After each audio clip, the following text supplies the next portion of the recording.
Hi, Pastor Mark here. Thank you for joining me. I'd like to take the next 10 minutes and bring a message to you I've entitled Roots of Revival. We have all heard sermons or Bible studies, read books, and even told our own version of the importance of deep roots.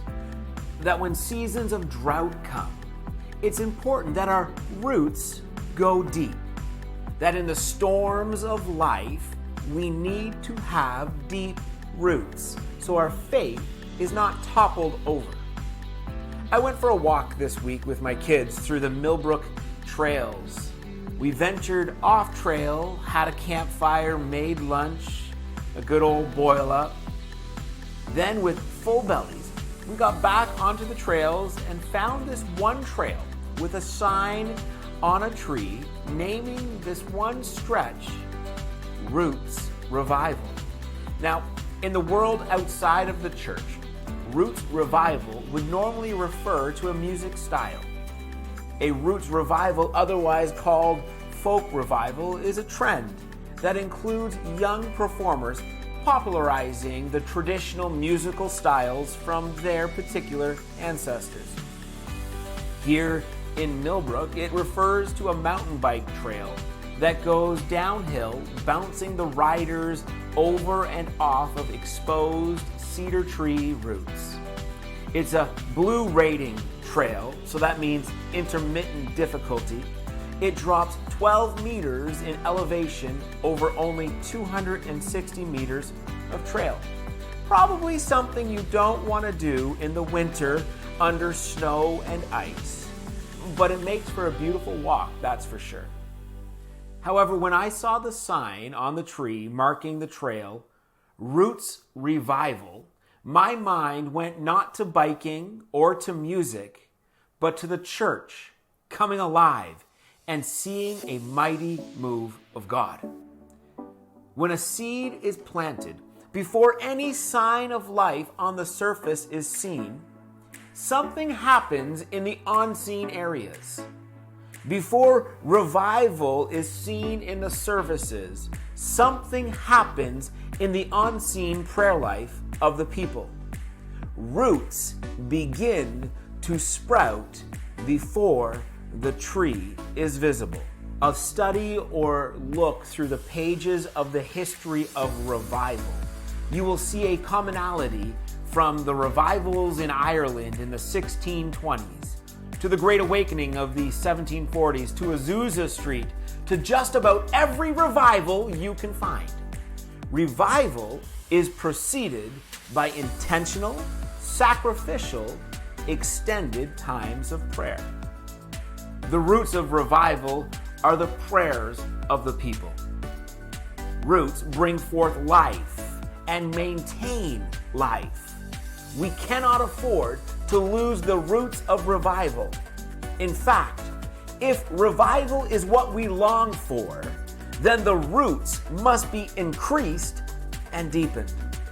Now, revival by definition is not a Christian baby boom, but a reignited, a deepened, and increased spiritual interest and awareness. We move in prayer, and God moves in power. Revival brings about an awakening, a deepened and empowered walk with God.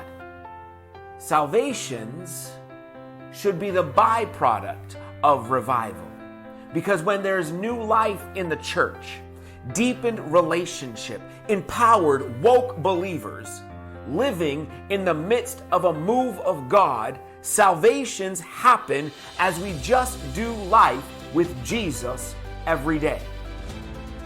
See, your everyday Jesus is more powerful than once a week Jesus, once a month Jesus, or Christmas and Easter Jesus. However, the church goes through seasons, a roller coaster of ups and downs, much like the Israelites did in the Old Testament. From passion and power marked by church growth and expansion, to slumber and sleeping marked by apathy, compromise, and complacency. It is time the church sees another great revival take place. We need it. The community around us needs it. The world needs it. Signs of its beginning have already been seen sprouting up. So with that encouragement, it's time to tend to the roots of revival. I was reading in Revelation chapter 3, verses 1 through 6. It says this: "The angel of the church in Sardis write, these are the words of him who hold the 7 spirits of God and the 7 stars. I know your deeds. You have a reputation of being alive, but you are dead. Wake up, strengthen what remains and is about to die. For I have not found your deeds complete in the sight of my God. Remember, therefore, what you have received and heard. Obey it and repent. But if you do not wake up, I will come like a thief, and you will not know what time I come to you. Yet you have a few people in Sardis who have not soiled their clothes. They will walk with me, dressed in white, for they are worthy. He who comes will, like them, be dressed in white. I will never blot out his name from the book of life, but will acknowledge his name before my Father and his angels.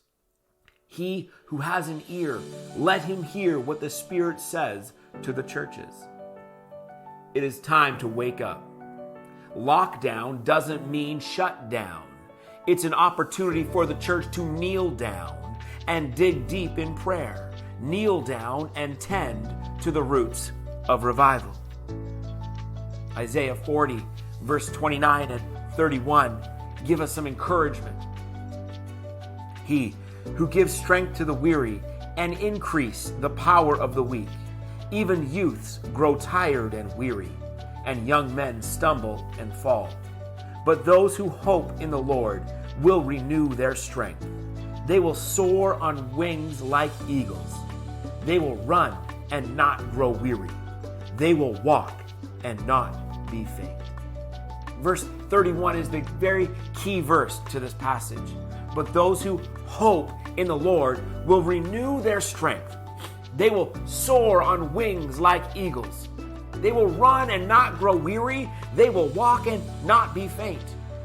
This word hope, they who hope in the Lord. Hope is a verb. It's an action word, to do something. In the Hebrew dictionary, the word hope that we get here is translated as to be strong, robust. It carries the notion of a binding fast, a trying fast.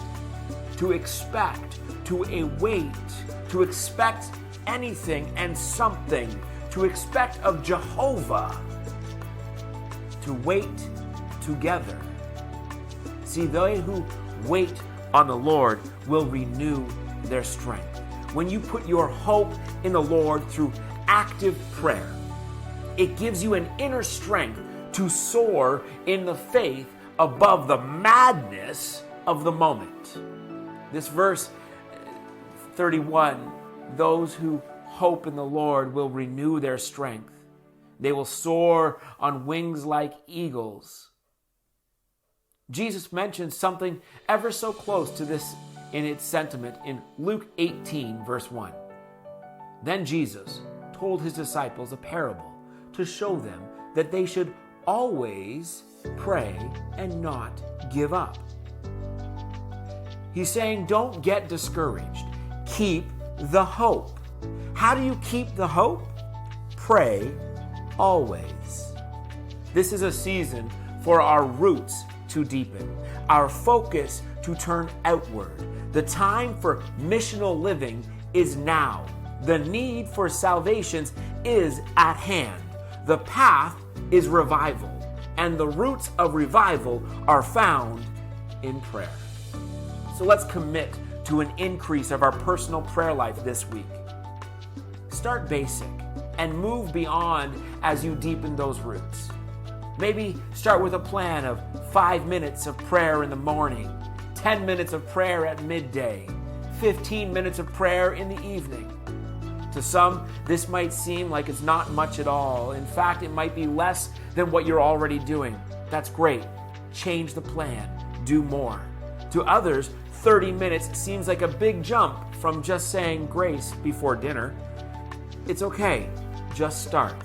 And you will find that prayer becomes not a chore, but a source of life. Kind of like pouring water on the roots of a withered plant. So would you join me this week? And let's increase our personal prayer life as we begin this season as a season dedicated to prayer.